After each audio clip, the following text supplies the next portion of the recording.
Long live and baby mine. One time. So come go to Johnny Mumpire. So come for we are fire. I'm ready ever to you. Ghana ready ever to you. Let me free Ghana. The man penny I would can your friend on the plank numa. Yeah, mini sana when my dear number your mama. I send back up baby na mintia. I am in one. Here on no neji fan who ye. Get Naraya Sassin ye. I have what they did my Mojana Nana we are going to how my head room in ever to say a baby at once. So can I be a baby? I'm in a way. I'm in a way. I'm in a way. So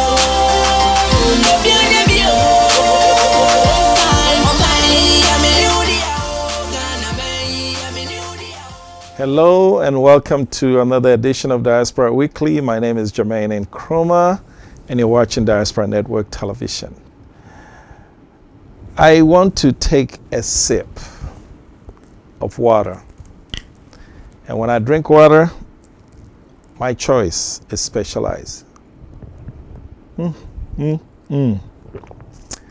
know what? If you get that same type of sensation, get your hands on one of this and you know exactly what it feels like when you drink it. You're watching Diaspora Network Television, DNT. We're all over the world. You can watch us from our mobile app that's available on Apple Store and Google Store. And on television, you can catch us all across sub-Saharan Africa. If you have satellite television, in Ghana, we're a multi-TV platform. We're also present on all social media outlets, YouTube. Chances are you're probably watching this on YouTube as well. Facebook, Instagram, we're all over the place. Today, we're going to talk about what we talk about best, diaspora, but from an angle that's going to blow your mind. But as usual, before we do that, we have to go to the jangle. Now, interestingly, I haven't defined the jangle as a word. Jangle is actually a word. It means distorted noise, like, you know, the type of thing that people blow in football games. It just drives you crazy. That's what a jangle is. But over here, jangle means something different. It's Jermaine's angle. This is the only time that I get to express what's beating my mind. So stay tuned for the jangle.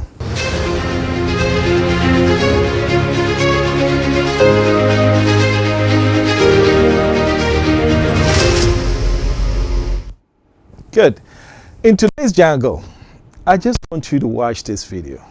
Just watch it, and I'll come back. Now, when you watch this video, as a black person, as an African, what emotions start to overcome you? It's annoying. When I first saw this video, I can't begin to tell you how I felt about it.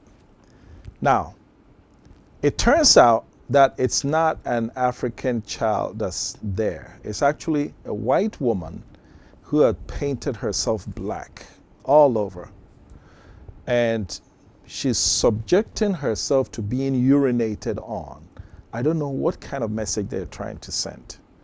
Now, when you look at this picture, look at it closely. You see that her white skin, and you can tell the paint. And then when you go up, look at the hair. It's definitely white hair. So we know it's not an African child.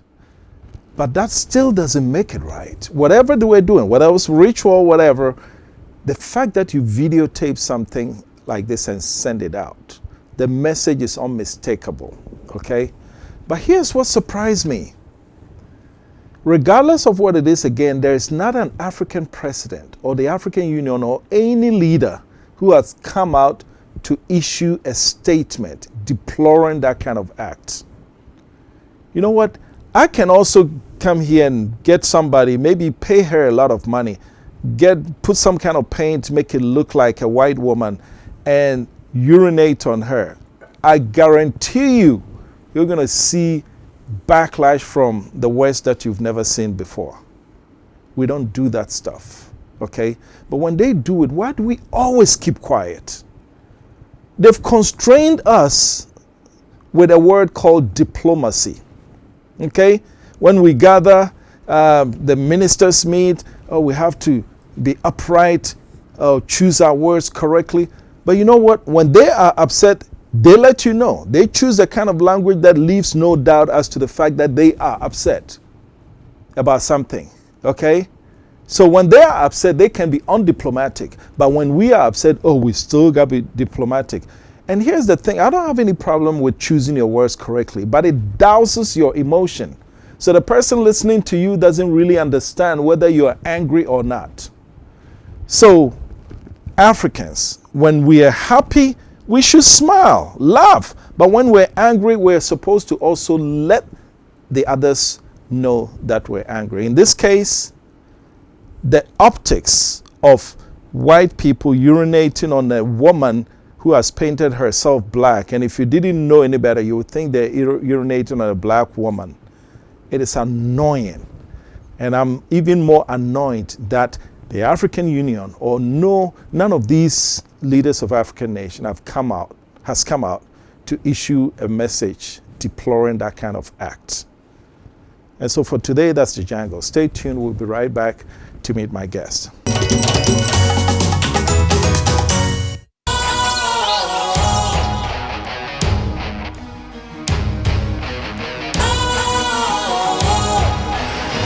What's cool, fresh and trendy with a new look? Makes you feel real good, that refreshing right. Satisfies you right just the way you like. Do you know? Do you know? Do you know? Ain't gotta do it alone. Specialized makes you glow. Anytime, anywhere. Specialized, feel different. Always think specialized. Special ice, natural mineral water. Feel different. Think special. This advertisement has been vetted and approved by the FDA. Welcome. You're watching Diaspora Weekly. My name is Jamaican, and today I'm joined by my brother from a different part of the world. Meet Yao Owusu Echao. Yao Owusu Echao is the chairman of African Diaspora 126 Plus. And you're originally from Jamaica, but you live in Ghana now. Yes, I do. Welcome. The first thing I want to know, if I meet you in the streets and you told me, if I ask you your name and you told me Yao Owusu Echao, I'm probably going to fall down. Where did the name come from? Wow. Not sure why you'd fall down. African people, you get African name. Chinese people get Chinese name. Indian people and so on. So it's actually consistent that as an African, black and African synonymous, I would have an African name. Yeah. You should fall down if I told you my name was John Brown. Yeah. Or well, interestingly, I have someone here who's one of my crew. His name is Thomas Pamford. Yeah. So you and him if you told me Thomas Pamford, oh yeah, Thomas, welcome. And he told me Yao Owusu Echao, I say yeah, but it's flipped now. He's Thomas Pamford, which is Western, but you're African. Right. So it comes with knowledge of yourself. Okay. Once we are aware where we come from, once we realize that the names that we were given was not issued in love or did not come from our ancestors, they got it from their slave masters. And so once you have that knowledge and you're aware, then why would you want to adopt that name and continue it and honor those who impose that name on you? Yeah. So as I became aware and conscious, it was hard for me to keep that name that was gotten through enslavement. Yeah. Yeah. And that brings me to this question. During the slavery era, right, the Africans managed to pass down a lot of stories, culture, even sometimes the food and everything. Why didn't they pass down the name such that, okay, if I were a slave and they named me Richard Dixon or something, right? That's the name I'm carrying. If I have a child, I should be able to tell her, actually, our name is so and so, but you know what? Just so you know only, We're not allowed to use that name, but this is your name. And then that child can keep passing it on. Why didn't that happen? Good question. I don't know if you saw the movie Roots, way back in 1976. Right. There was a part where Kunta Kinte tried to express his name, and what was going on? They beat it out of him. Your name is Toby. Toby. So we don't know that it was actually against the law. It was illegal for you to use your African or indigenous name. You had to take on the name that was given to you by the slave master. Right. So you were not encouraged or even allowed to keep your name. So that's why we don't know it. Yeah. It was beaten out of you, and part of that is the through Christianity. They considered your name pagan. So if you're a good Christian, you have Christian names. Christian names are English names in the context of those who were colonized by the British. Yeah. But I'm curious, there are a lot of things that the slaves did, or shall I say the enslaved people did, that were against the law. For example, when slavery was abolished and what's this lady's name? God, her name, it just escaped me. The Underground Railroad lady. Harriet Tubman. Harriet Tubman. Yeah. When she did a Underground Railroad, the slaves used that as a channel to run away from the South. Yeah. That was against the law. They did it anyway. Yeah. But I'm wondering why, if it was against the law to maintain their African names, they didn't find a way to pass it along. It's just a curiosity. Yeah. No, again, after generations and generations, the first thing is the European led us to believe that they were doing us a favor by enslaving us. Right. So part of that is to save you from your African self. Your bad self. Right. So we're going to give you a European god. You're going to get European names.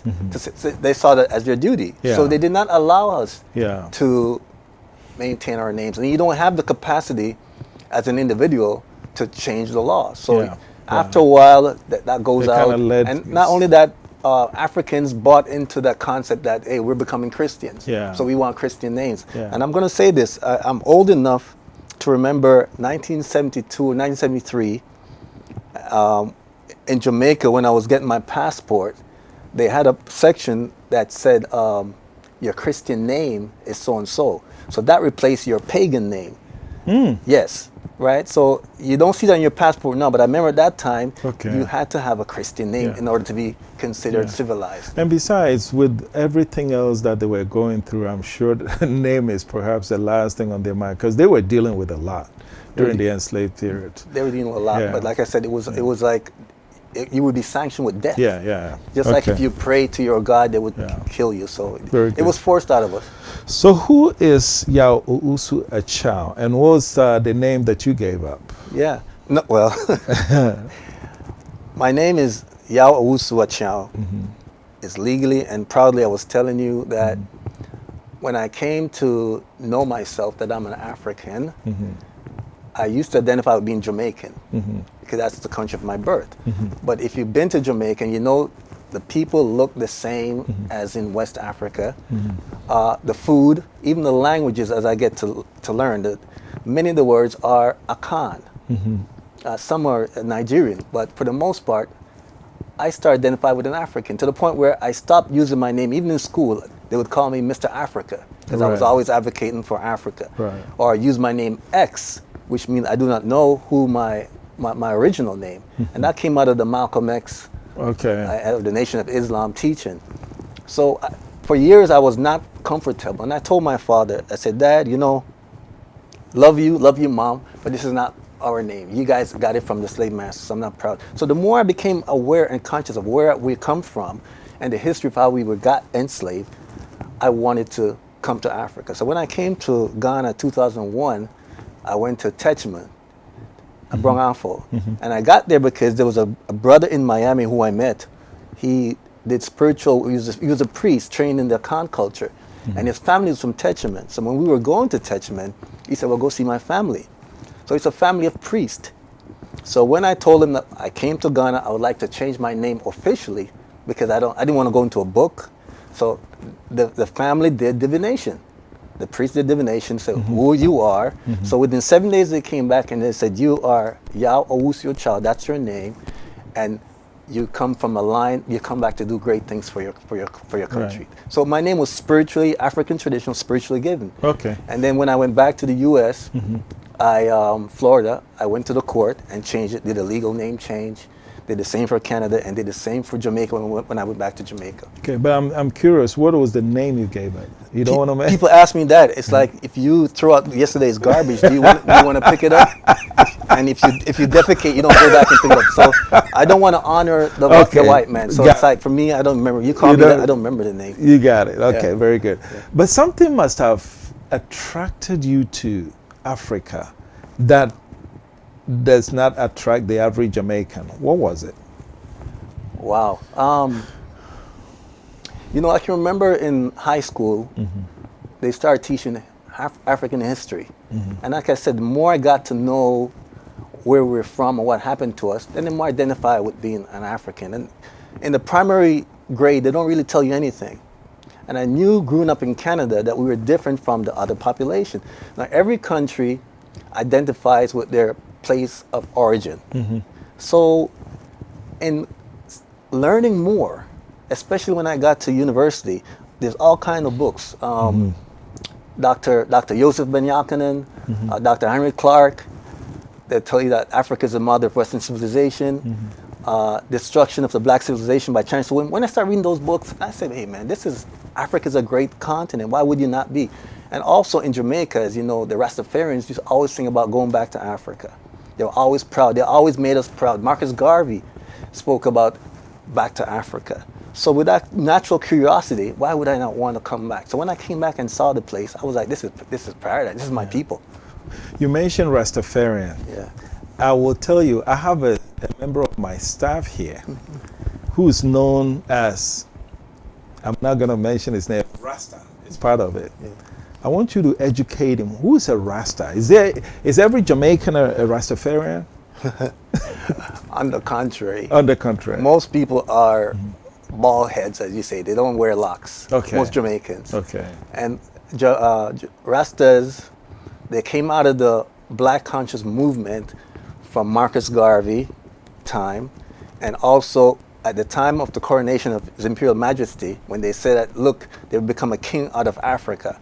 So we were proud. At that time, there was no black African king that was recognized, but Haile Selassie was recognized by the whole world. So they saw him as their king, or their God representative.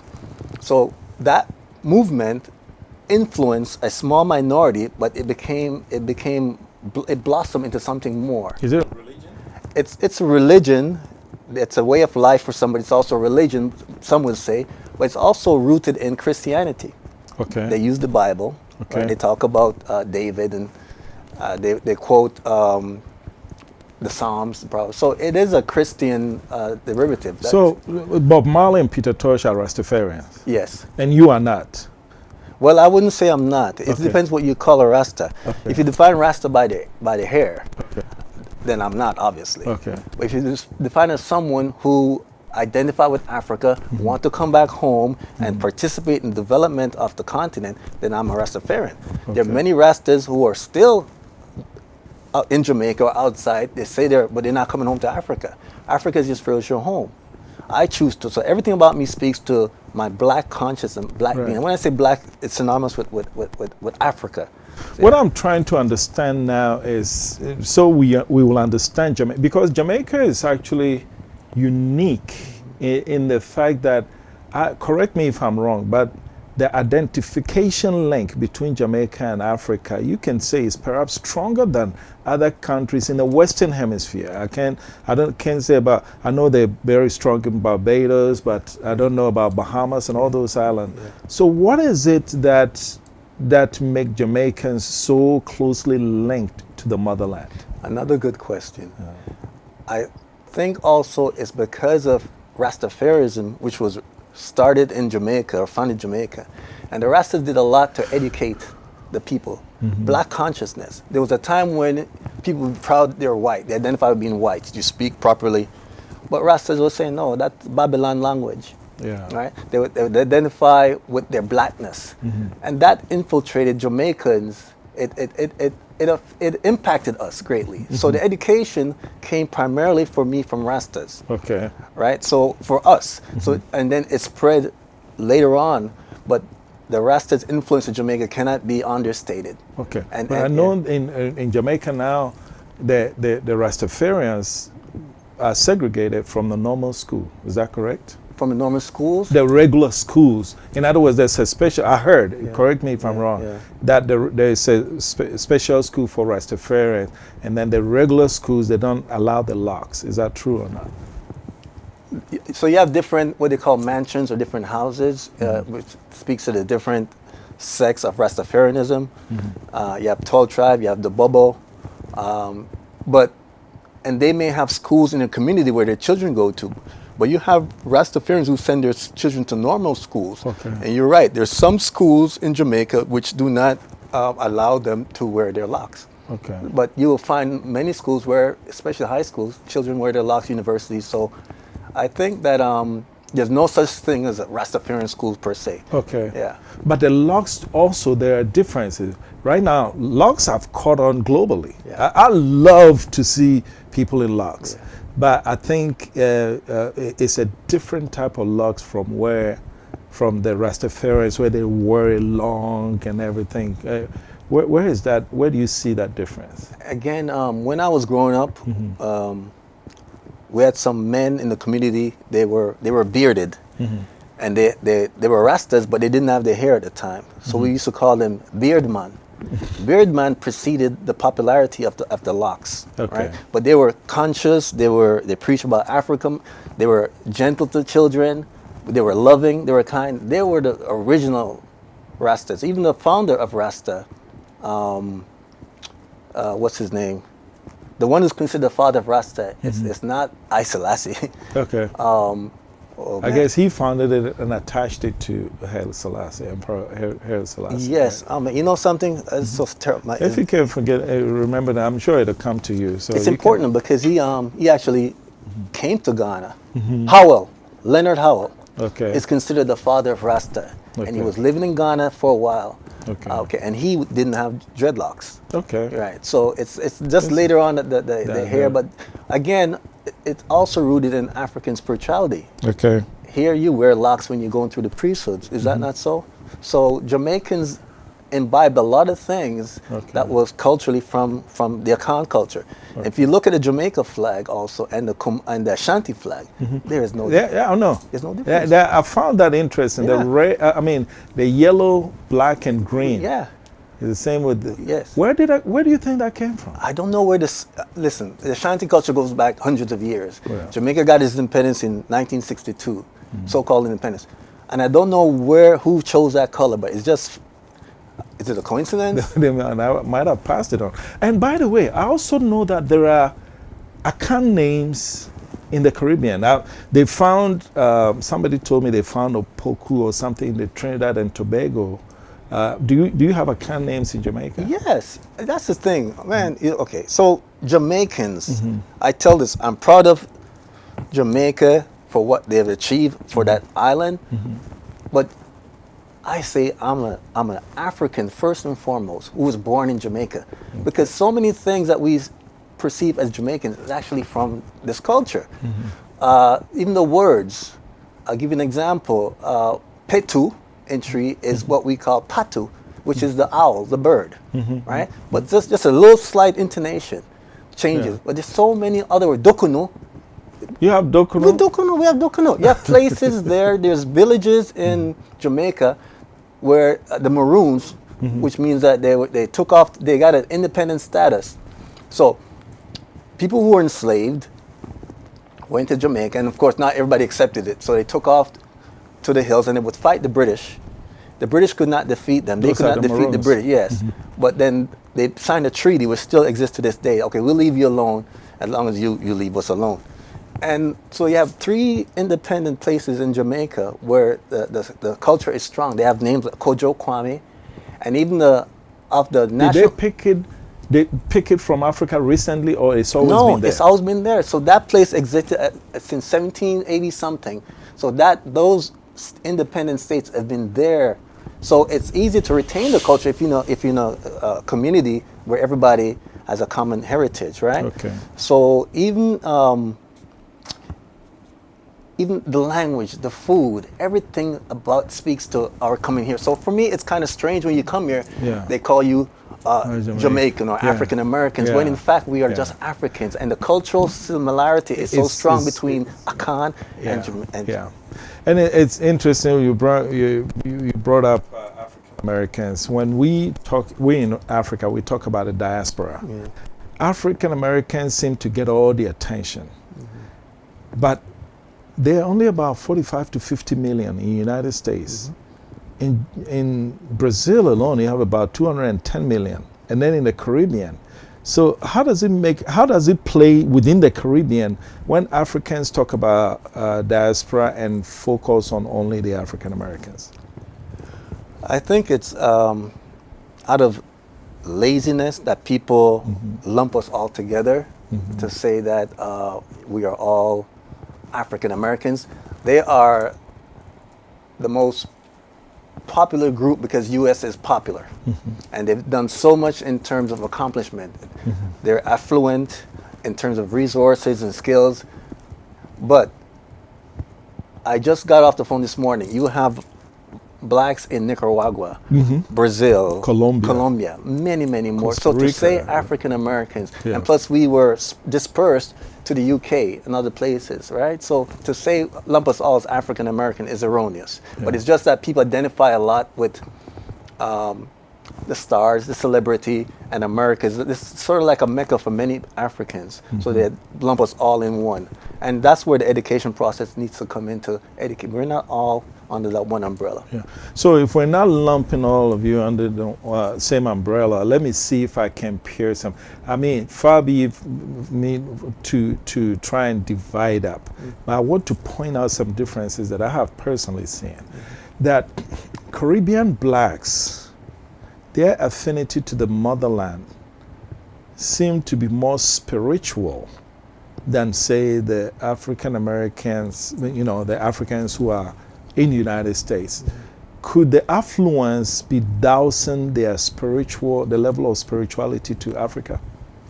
Man, if you speak to some of our brothers and sisters who come from the United States, I know. They will tell you differently. Yeah. I know. But for the most part, Yeah. it's if we're talking about a general, Yeah. of course, there are always exception to the rule. Yeah, I can speak for both because I grew up in North America and I grew Okay. up in Jamaica, but I know that for Jamaica, because the population was I would say 90% Black African, we grow up seeing our leaders in positions of power. The language, Okay. the food. Okay. It's easier for us. Aha. And then also, as I said before, the Rastafarians, which is a very influential group, were always singing about Africa. Okay. And so it's easy for us to make that identification. I think Jamaicans, maybe Okay. people from Barbados. Okay. But I want to say this as well. There's many African Americans who will tell you, man, no, my umbilical cord is just as strong as the I get same. it. Yeah. I get it. All right, very good. We'll go on a quick break. When we come back, we'll get into something that Wodemaya said. Stay tuned. We'll be right back.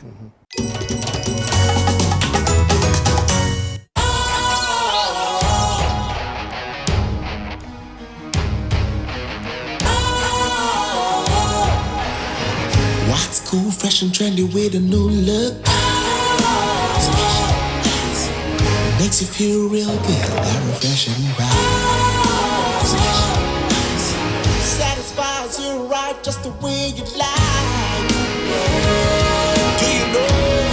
Do you know? Do you know? You gotta do it alone. Specialized makes you flow. Anytime, anywhere. Specialized, feel different. Always think specialized. Special ice, natural mineral water. Feel different, think special. special. This advertisement has been vetted and approved by the FDA. Hello and welcome back. This is a special edition of Diaspora Weekly. My name is Jamaican, and you're watching Diaspora Network Television. My guest today is Yao Osu Echao. He's a chairman for Africa Diaspora 126 Plus. First of all, where did that name come from? Okay, so in 2019, November 27th, the president of Ghana, Nana Akufo-Addo, we had a ceremony at Jubilee House where he gave 126 of us our naturalization certificate, which enabled us to be restored as citizens. So that was historic. Okay. We say 126 plus because it was supposed to be 252 that was executive ordered, and because of reasons of I don't want to say incompetencies, but they botched up the process, or we botched up the process. So 126. So more was supposed to be added. Okay. Some were also out of the country at the time.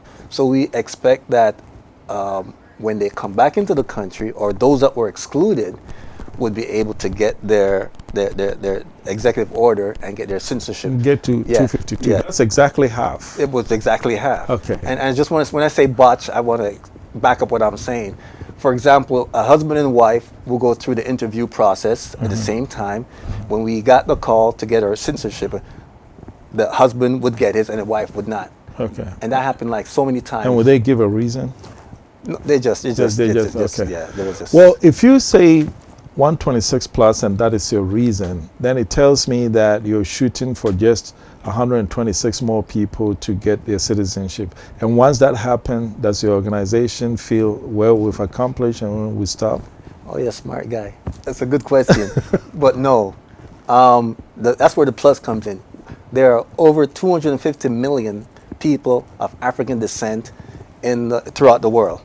So we believe that anyone who wants to come back, not everybody wants to, not everybody identify with Africa, but whoever wants to come back home should have the right. So when we say plus, it's talking about those people, whomever they are. So 126 beyond. Beyond. And we're not limited to. Yeah. When you use that 252 and it happened to be exactly half, that can, that's good. So you are advocating for Africans to in the diaspora, to those who want to come back. Yeah. Okay. Specifically, people of African descent who were victimized, or their ancestors were victimized by the so-called slave trade. Because you have Africans in the diaspora who got there through voluntary means to work or go to school. Right. We're specifically talking to those people who, for hundreds of years, who, through no choice of their own, their parents were taken away or enslaved and sold, and now they may choose to come back. We feel like they have the right. Okay. Yeah. Okay.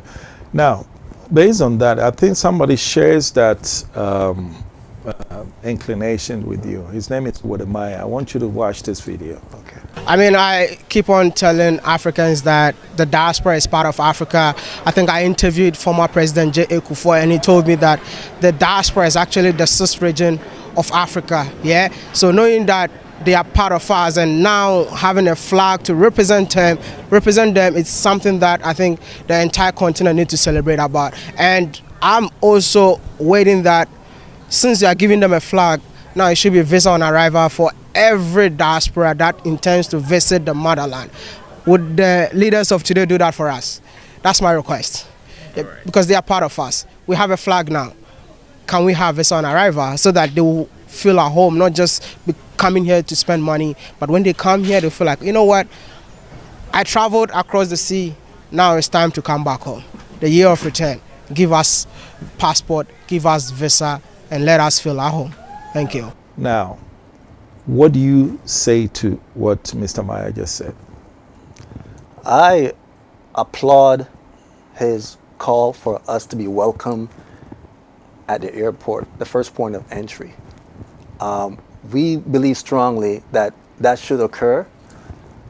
Ghana and any other African government, knowing the history of where we're coming from, knowing that we are the same people, knowing that we were subjugated to all kind of atrocities, if we are considered brothers and sisters, you should make it so that when we come here, you have a unique policy, a unique maybe title or decoration for us, so that we are processed differently from others who are considered foreign national. As it stands, we're still considered by the country that whatever our passport says, you're the holder of a foreign passport. So if your passport is U.S., we're treated as a U.S. person. If your passport is UK, you're treated as such. We believe there should be a special designation for those of us coming home that we can be processed differently in terms of living, in terms of doing business. We should be processed as Ghanaians. Yeah. Okay. Right. Now, let me touch on that.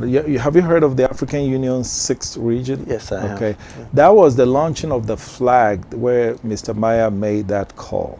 And the 6th region just represents almost 300 million African Americans who are outside the continent. Africans, not African Americans. Well, I'm sorry, yeah. Africans. Yeah. I'm sorry. Yes. Some will say that, wait, they will come and take our jobs. What do you say to those people? Because the reason why, as they say to us, those of us who were born and bred here and left, when we come back, the biggest thing is we're coming to take our jobs. And but we were born here, so we were Ghanaian citizens. Why would we add a whole group of another people to come and take more jobs? Well, I'll give you a joke before I answer that. When we were doing the ceremony, November 27, 2019, we were all jubilating. We were happy. This is a dream come true for us to get our citizenship restored, a lot of us.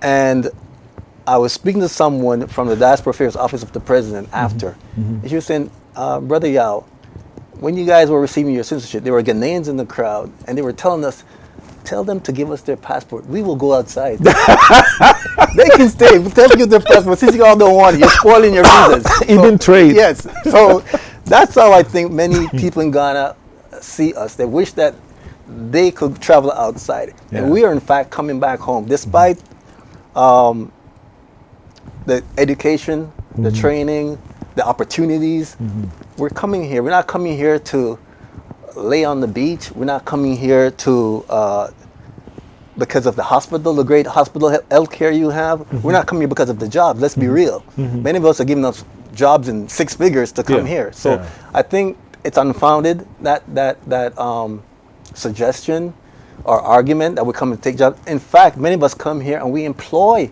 people. Even the building of your home, you employ the masons, you employ the painter.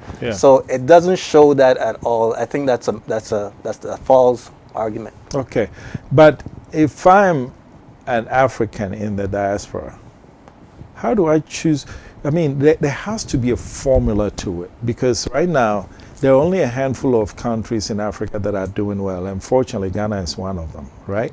Now, if you open the floodgates, then all of them are going to want to choose Ghana, Nigeria, Kenya, and a few other countries, and then there are countries who would not even get. How do you evenly distribute those who are coming back? I wish that was the case, personally, that many Africans would be jumping at the opportunity to come to Africa. It's not the case. Many of them still do not identify with Africa. They say, me, I ain't no African. Right. Even in Jamaica. Yeah, some of them will tell you that. You hear the stories that you're still living in trees, you still have diseases, AIDS. So the conception for a lot of people, especially in the United States, this is not a place they want to come to. I believe that we who are coming back or choose to, I believe that we are elite force. And I say elite because do you know what the odds are of being taken away from here hundreds of years later, going through the shark-infested waters, being on the plantation, being beaten, killed, abused up to the present day? You know what the chance of me surviving, leaving all my family and coming back to Ghana? There's a brother in Guinea-Bissau, his name is Sifaway. He just traced his origin from the 17th century. He traced his roots back to his family in Guinea-Bissau. There's a picture of him and his family. But you know what the odds are, if you're a gambling man, of us coming? So we should be welcome. Those Yeah. of us who want to come, you should be say these are special people. Yeah. And when we come, we're not coming to leave. We come with our resources to stay. We're not expatriating our money. We're here to, in fact. But when you come, you ask too many questions. You complain about the two. I mean, you're coming to, and when I say you, it includes me, who also lived there for an extended period of time. Yeah. We come back and we like to look at issues in Ghana through the lenses that we're used to and through no fault of ours. And folks at home don't like that. Look, wherever we are, we complain. If you're in the United States, you're going to complain about the taxes, or you complain about the weather, winter weather. We're complaining. But I believe when you've come back home, again, which is your right, no matter what the condition is, you have a right to stay here. You may complain about your relatives. Don't mean that you don't love them. Right. So all that comes back with coming home and living here, we just have to accept it. I think we just have to adjust. Yeah. And how have you been received since you've been here? Listen, I tell you, I make a dichotomy between the reception we get from the people of Ghana and those that we get from, let's say, the politicians. The people of Ghana, they are welcoming, they're warm, especially when you speak the patois. They say, oh, you're Jamaican, and then you get an extra red You're carpet not leaving this studio to teach me patois. I love that. It's easy. I will tell you, there's a secret. But on the ground, we come here to be integrated back. This is when I go outside, I don't feel as comfortable as I used to. When I go, I feel now this is home. It's like a fish in water for me. So Ghanaians are very hospitable. They're very welcome, especially they say to foreigners. If they know that you're from outside, they welcome you. And I don't see anything to indicate that they're not welcoming us. I believe if it was up to the majority, you hold a referendum, the majority Ghanaian would say, give them their citizenship. Okay. They're brothers and sisters come back home. Very it's the good. Politicians, the ones who don't want you, who are fighting for your dual citizenship to come back for their own selfish reasons. Right. Now, I'm going to ask you the same question again. I haven't done this before. I'm going to repeat that question. And this time I want you to answer in patois. How have you been received since you've been back? The people them love we. There's no, them see you as them brother and them sister. There's no mother and them father. So how will you not receive your mother and your father? You welcome them. You don't charge them. You don't charge your mother money for coming to your house. You don't charge her money for your food. You don't charge your mother visa. You say, mommy, come home. My brother, come home. So to me, it's when the policy does not reflect that love of a family, then there's some kind of hypocrisy. Okay. Patois. All right. Yes. Very good. Yes. The day you received your account name in Techiman, Man, take me back to that day. man, good question. We were 3 who traveled from Florida. Another brother, 2 brothers. I mean, we were friends. And we all came. 2 of us was the first time, 1 came before. So when they gave us our names, again, it was given 7 days prior. We did the ceremony. And 7 days later, we were waiting. Like, what's my name? What's my name? When they gave us the name, I personally kissed the ground. And I made a vow to the family there that my name will not be academic. I will change my name. I made a promise. And I will come back home and I will do what I can for the people. I did that. I was so happy. It was like coming back to Mecca. This is what I've been waiting for. So when I hear brothers and sisters here in Ghana tell me the name is John and Steve and Mary and Hyacinth and Cinderella. You're going to kill me. Mine is Jermaine. And Jermaine. I said, what? I'm shocked. Yeah. You're supposed to have your African name. Yeah. It's like, suppose I say to you, you tell me your name is Ling Chow Pao. I would laugh at you. Yeah. As you're not, Yeah. That doesn't show the culture you come but from. I think there's a lot of that coming though. I have a lot of friends who are strictly African. I've used my name for so long, it's almost like a brand, if you would. But we'll work on that. But what I'm trying to see, when I ask you about your name right now, you almost tear it up. Well, yeah. Why is this so emotional? And I'm going to play you a video of a group of diasporans being given their African names. This happened in Cape Coast. Wow. What's this? Don't cry.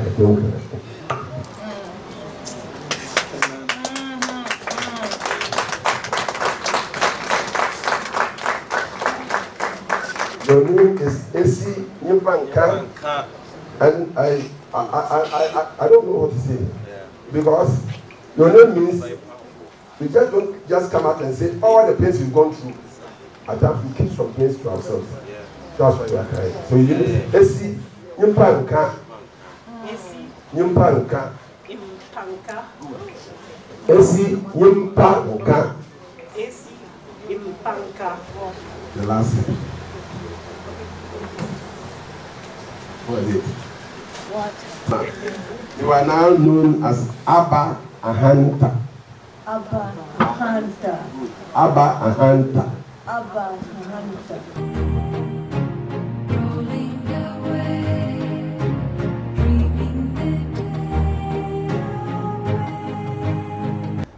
When you see that, does that bring you back? Does that bring it back? I mean, we see a name, we call it Ifiedin. My traditional name is Akwesiamo. Yeah. Big deal. But you given a name and you're like, oh my God, what is it that you get that we don't get? Another good question, Brother Jermaine. When we talk about the return or the right to return, there's actually different components. First is a physical return, but you're also supposed to be restore and repair. Most time we just focus on the physical coming home, but when you The restore and repair. yeah, it's very important. I haven't heard that before. Yes, so getting your names is restoring something that was taken from you many years ago. Your identity, your culture, your spirituality, everything that speaks to, for us, our soul.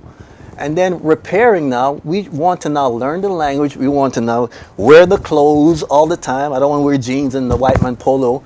So this is where repair, we don't know much about what we don't know, but in coming home gives us a chance to repair ourselves. So it pains us when you come and then you have to go to Ghana immigration and they tell you must pay for your resident permit costs X amount of dollars, and then you also, they tell you get a medical record, it costs 1,200 Ghana CDs, get a bank statement from the country you're coming from, get your coronavirus test. Even if you get the coronavirus test and you test positive, how will you be treated differently from a Ghanaian? If you get the medical record and you have a pre-existing condition, diabetes, how will that affect you being here? It doesn't. So all these laws and stipulations that they come, not even laws, it's policy that we go through, it pains us because we're coming home to repair. You're making us feel like we're not wanted here by these. You're creating barriers when in fact you said come home. The president said you are kith and kin. Come on home. But we don't see that there's no policy to Yeah. So the year of return, do you think people understood it the same way as the government issued it? Because when I went to the honorary consul office in Houston, I was introduced to a lady who had cashed out her 401k, Yes. sold her house, quit her job, and she's saying, Ghana said we should return. So I packed my bag, I'm going. Is that the message that was received out there? That come permanently? Yes, I think when I speak to people, first of all, many people have been coming even before that call, right? But when the president highlighted it during the historic return. 1519 to 2019, Jamestown to Jamestown, it resonated to a lot of people that are actually head of state is telling us to come home. So many people who maybe been thinking about it for a long time or were thinking down the road, they say, yo, this is good. This is what we want. So yes, many people heard it and many people are coming, and every year since 2019, 2020, even with the coronavirus era, people are coming based on that call. Now when you come here now and you go through all these barriers, you can't open up a bank account because you don't have a resident permit. If you overstay your visa after 60 days, they will threaten you with deportation. People are going through these things. Maybe the president doesn't know because he has other concerns, but I wish the managers who are in charge of the diaspora affairs, I wish they would do a better job. They should have for example, they should have a diaspora desk at the airport. They should have a diaspora desk at immigration. that desk will be sensitive to this unique group who's coming back home. And we're not coming home to steal jobs. We're not coming home as tourists. We're coming home as sons and daughters, and we're staying. So you have to be treated differently. Okay, before we go on our next break, about a minute left, did you encounter people who were disappointed on return because they read it wrongly, and when they came, they saw something different? Yes, that's what's going on right now. Many people who are here since the year of return 2019, 2020, and they realize that the amount of money they're being charged, it seemed to them that it's to us now it's a money making propaganda, and now many are turned. Let's go back to the U.S. So let's go back to UK. Some say let's go back to another African country. Ghana is not the only game in town, but I can give you one example of a lady. She came with her son. This lady's 74 years old. And I met them at Ghana Immigration. They're asking her to prove that her son is her son. Her son is 40 years old. Right? Why you have to? I'm saying we're coming home. The president told us to come home. We're coming home. Why are you asking? And they kept them there for 5 hours interrogating them. So she was here after going through all these requirements and restrictions. Can't open up a bank account. Difficult to get your resident permit. Paying. She said, I'm going back. Yeah. I don't feel welcome. In fairness, though, if I live in America Yeah. and I want to file for my child to join me, they would ask me to prove that it's my child through DNA. So why shouldn't the same thing apply here? Again, another good question. We are a unique group. Okay. We're different from you who left to UK or US for opportunities or for schooling. We are different people who left here. So we should be processed differently. So what you're saying is that the reciprocity within the diplomatic environment should be different when Africans are coming home to the continent. Yeah, if they're coming home for reasons of coming back home. Okay.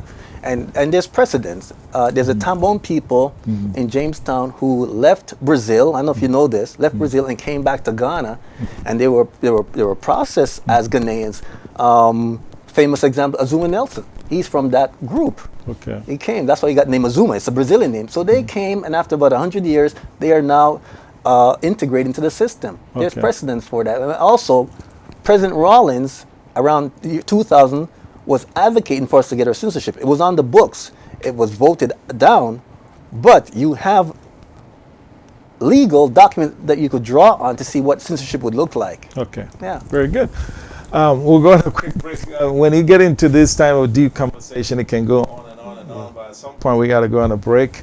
And when we come back, we'll wrap up with Yao Owusu Echao. Stay tuned. This is Diaspora Weekly.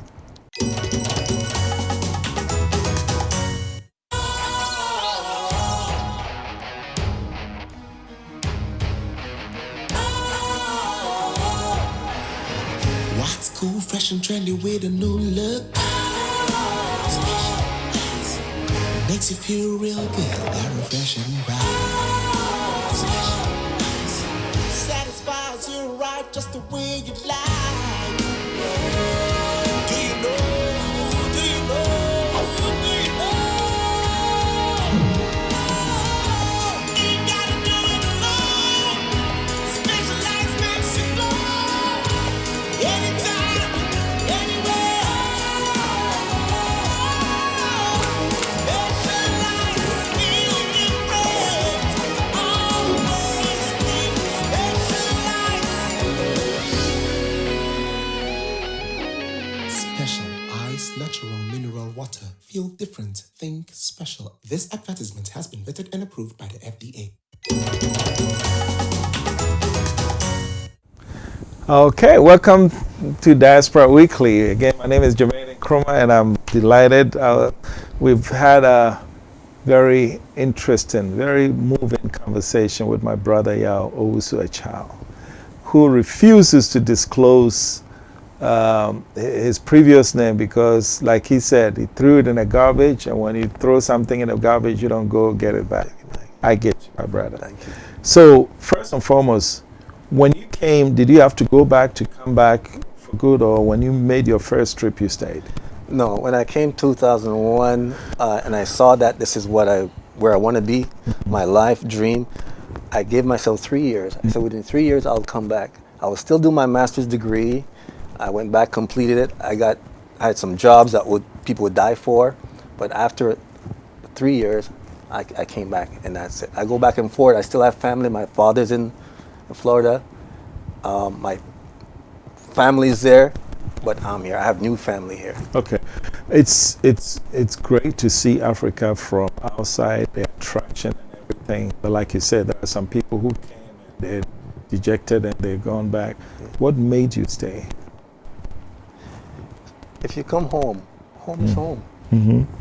You come back home, there's no reason to leave again. So, I mean, good, bad, and the ugly, as you said, this is where I am. Okay. Despite the challenges, I feel this is where I'm supposed to be. Okay. And it's a calling also, because from I was small, I've always yearned. Okay. So it's not like I have a choice. When I go back to the plantation, so this is home. So you do you miss Jamaica?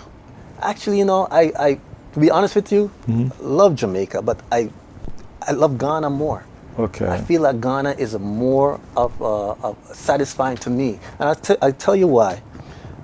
Jamaica has become more like a Miami or New York, and any big city, because they're that close to the United States, and there's a lot of cultural influence. So the Jamaica that I grew up in is not the same Jamaica it is today to me. So culturally, it has digressed. Yes, the more they accepted that culture of American gangsterism, and also, to be honest with you, the level of violence in Jamaica, which was influenced by United States, the politics of all that, right? That has changed the climate of the country. Yeah. So, I'm going to digress a little bit. I know you said the culture has regressed, Jamaica has regressed culturally, but one thing that seemed to be trending now, you guys are producing the fastest athletes on the planet. Where is that coming from? Yeah. Is it in the food or where? good, perfect example. Before, you've always had fast athletes in Jamaica, going back to 1932, going back to 1976, Donald Quarry. But what happened was there was a athlete, I can't remember his name. He went to, I think it was a 400-meter specialist, and he studied in the United States. When he came back after his career was finished, he went to Jamaica and he started building some infrastructure so that people would stay there. So instead of encouraging people to go out the United States and hone their skill, the homegrown talents stayed right there. And so when you look within yourself, you can see that, you can see what can develop. And I have the same thing for Africa. If we look towards ourselves and do things, economy and politics, don't always imitate what others have done. We're always pointing to, look what the Koreans have done, look what the Israel, let's do what fits Africa. Yeah. And you'll see what can come from that. Yeah. Usain Bolt, he did something that was amazing. He issued a statement. He said, anybody that wants me to be a brand ambassador, when you're shooting a commercial, I am not coming to you. You have to come to Jamaica to shoot that commercial. Wow.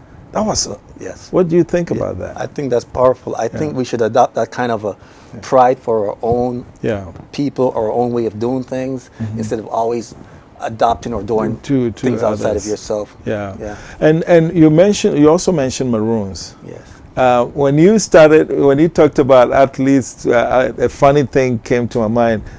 God, maybe you guys developed the running from the slave masters. So these Jamaican athletes, are they from the Maroon group or are they spread across? Jamaicans are dispersed all over the island. So it's just, from when I was growing up, I've seen people who I swear they're like, I had a cousin, I think she could beat the wind if she was running. At that time, we not reached the level of accolade that we have now. Right. But I think it's in us. But I think it's also in Trinidad. I think it's also in Ghana. Right. It's just that we're not getting the training, the facilities. You'd be surprised, and I know some people were coming here. They're basketball coaches, they're track coaches, they're football coaches, and they say, listen, the amount of level of skill and talent here in Ghana, if we do this, you'd be surprised. Ghana could be a force to be reckoned with internationally. There's a bit of a rivalry between TNT and Jamaica. Yeah. Where did that come from? And TNT to you is Trinidad and Tobago, by the way. Comes from jealousy. Who's jealous of whom? You know, first of all, the African brothers and sisters who are in Trinidad and the African brothers and sisters from Jamaica, we are one. There's no doubt that we were still colonized by the British. Yeah. But I think Jamaicans, because but numerically, they're a bigger number. The all TNT is bigger number. No, just Trinidad and Tobago is a smaller population. Oh, really? Yeah, yes. Okay, yeah, okay. And then Jamaican have this like kind of audacity that they speak for the rest of it. And Trinidad's coming up, so I think that's it. Jamaican have you seen a similar one between Ghana and Nigeria? Yeah. Since you've been here? Yeah, because they talk about the jollof rice. which one is more? It's all delicious. But you're in Ghana. Yeah. Let me remind you, you're in Ghana. So which of the two jollof rice is better? The Jamaican one. We have our own version.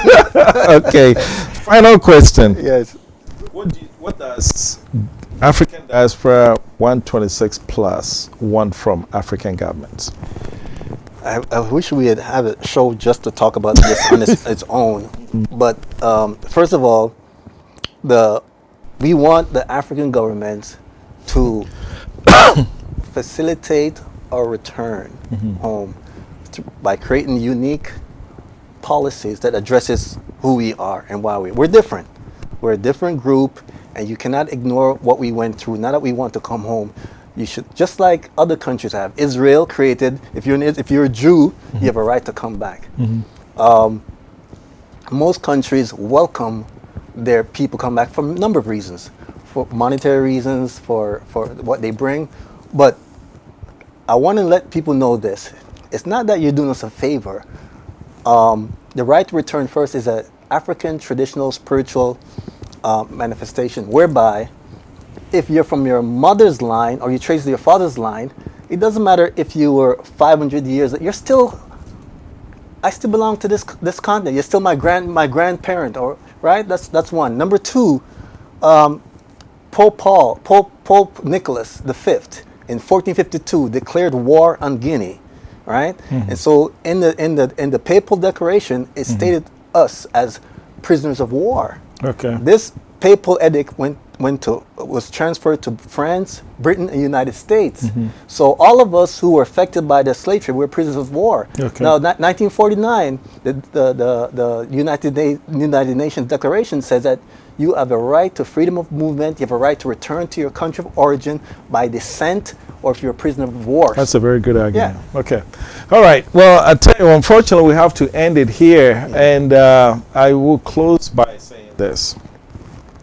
Many times, I've heard people say in the diaspora space, I've heard people say, God, we have 1.3 billion people here to feed, and we can't even feed them. The last thing we want is to bring in some more people. There's a simple response. You bring in people who have the resources to help you feed the 1.3 billion people. And on that note, I would like to thank you, Simple. brother. Yeah. Okay, let's shake like this, yes, man. and simple. Oh wait, and this. Yes. Have you learned this one here? Oh, from the look United at that! States. Yes. Look at that! All right, Brother Jermaine, thank you. All right. Well, this concludes our conversation. My name is Jermaine Nkrumah. You are watching Diaspora Weekly. Brother Yao Owusu Echao. And I want to also remind you that this show was brought to you by Tap Send. This is the African version of your Western Union or MoneyGram. These people will get your money there faster than you can say hello. And by the way, if you download their app and you use DNT code, you get $10, €5 or £5 free towards your first transaction. Again, the name is Tap Send, and we appreciate them for sponsoring our show today. Wow. And thanks to you again. This has been a great conversation, and to you for watching. My name is Jermaine Nkrumah. This has been Diaspora Weekly. Long live it, baby, man. One time. So come go to Johnny Mumpire. So come for we are fire. I'm ready, but to you. Ghana, my dear, but to you. Let me free Ghana. Me man penia wodi kanu your friend on Dr. Nkrumah. Me mini say na woni my dear na boy your mama. Asemba kupe bi na me ya eya me nwanwa. Here ono na je fa hu die. Ye nara ya sasini eya body de ma ye. Moja na no hie gunya de to ho ma ye. Edru me ne wo